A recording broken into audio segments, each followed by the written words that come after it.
Today we are jumping into some good recipes for batch cooking. We are Tony and Melissa, and we are Two Chef Mission. Parents and chefs. Yeah.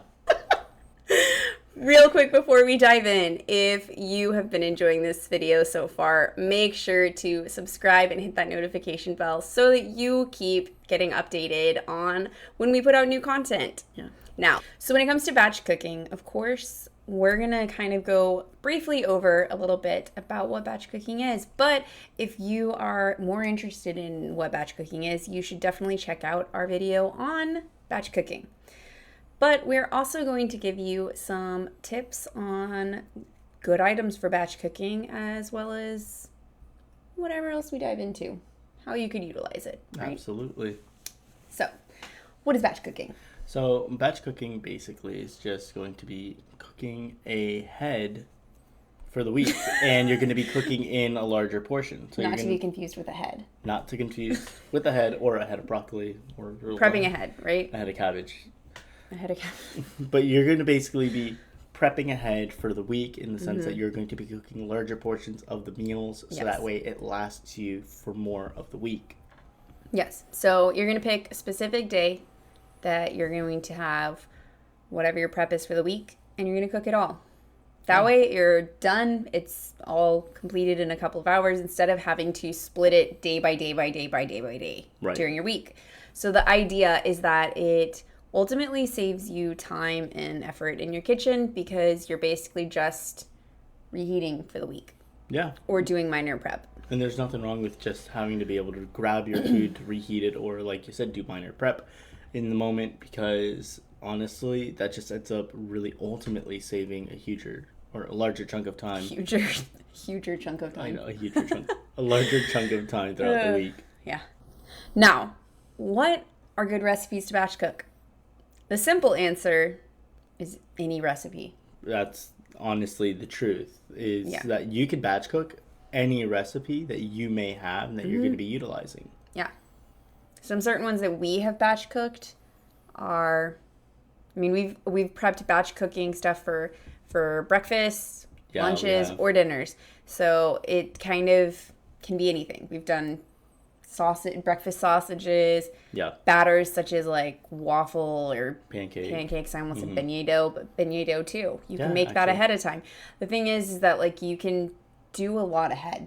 You really can. Like cake batters, muffin batters. When it comes to stuff like batters or doughs, they can actually be pretty forgiving. So you can prep it one day and then keep it in the fridge over the course of the next 3 or 4 days and still be able to use them, and it's still going to be fresh once you cook it. Now, what we're talking about with this specific zone of batch cooking is not freezing. Correct. Because that can change our answer. Because not everything is as forgiving in a freezer. And that leads us to probably another video, because we can dive in more onto things that actually freeze better, not turnips. Don't do turnips. That's our number one tip for that. We're going to leave it there. We'll explain that later. But really, any recipe can be done in batch cooking if you're cooking like your meals for the week. And you're going to be having them within that time frame. So you're not freezing it. You're keeping it in your fridge. Absolutely. And some of the top ones that we have, so these are kind of tips, right? Some top items that could be batch cooked, mainly because they're larger cuts or like bigger portions, right? Yeah, that's a better way of saying it. Yeah, stews and soups are a huge one. It's always just easier to do those in larger portions, to really try to do a single serving or even a serving for two. It's not realistic. It's going to be more of a hassle just to try to make it that serving size of two. So just go ahead and make the larger portion. Make sure you have it in the fridge, and you'll be able to have it for the rest of the week. Ultimately, you're already going to be doing that in a larger amount. Exactly. It's more work to do a lesser amount, and it's not worth it. Right. So when you're putting the time into it, you might as well make it for the week, right? Yeah. Those are some of the first ones that we would definitely suggest in the sense of batch cooking. And that's what it was going to be. So we don't always utilize batch cooking for ourselves. No. Now, when we have like busier weeks and things like that, and we're not going to have as much time to cook, that's when we utilize it. Absolutely. And something that we will always make sure to do on those times is make a super stew. Yeah, just because ultimately they're a great meal. They're awesome. I mean, they're so versatile in what you can make, how you can make it different, what flavorings you put into it, and just ultimately it just lends to being a really simple meal that is already done ahead for you. Yeah. The next space of like items that are good are like comfort foods. Yes. So this could be different per like your family traditions and things like that. We have different comfort foods. Yeah. But the idea is that, so like for instance, right, lasagna. Such a comfort meal. Things like that. That is something that's another type of item that takes more time and effort to make. So why would you just do one portion? Exactly. So it just makes sense to do that in your batch tray cooking. Or something, yeah. And as we said before, you can really batch cook anything, but these are kind of some like basis to think about, because it's like if you're like, okay, well, anything, but like what am I thinking about? Well, stews and soups, and now comfort meals. So meals that are comforting for you and your family, which probably means they're a family favorite. Yes. It means it's worth it for you to batch cook them and have them on hand.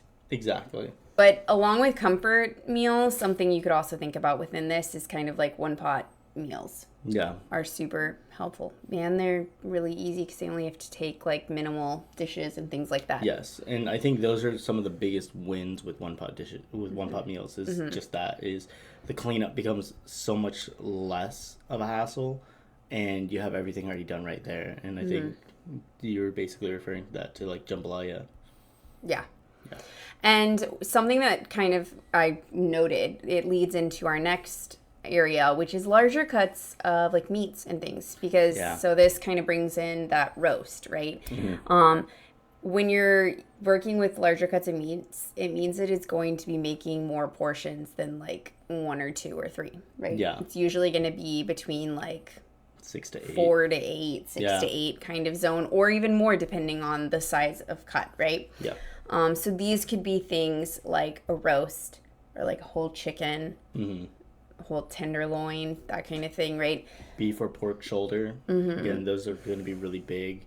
Yeah. You're going to get a lot of cuts of meat out of those, and it's just going to really ultimately give you multiple dishes out of that one piece of meat. Yeah. And the whole idea is that it's perfect for batch cooking because you're already going to get a decent amount from it. Yeah. You're basically going to get a really nice haul out of that one piece or whatever it is that you're working with in that moment. So we hope this helps clear up a little bit on what are good recipes for batch cooking, which is, again, anything really. Yeah. And if you have any questions about batch cooking or any types of recipes and things to find out if it would be good, go ahead and throw them in the comments, and we will make sure to answer them or make a video on them. Absolutely. We'd love to see what some of yours are. And remember to like and subscribe to this video so that you can keep up with what we are putting out. Thanks for joining us, and of course, remember, if you're interested in more batch cooking and finding out about the benefits of it and a bit more on what it is, to definitely click on the video to watch it next.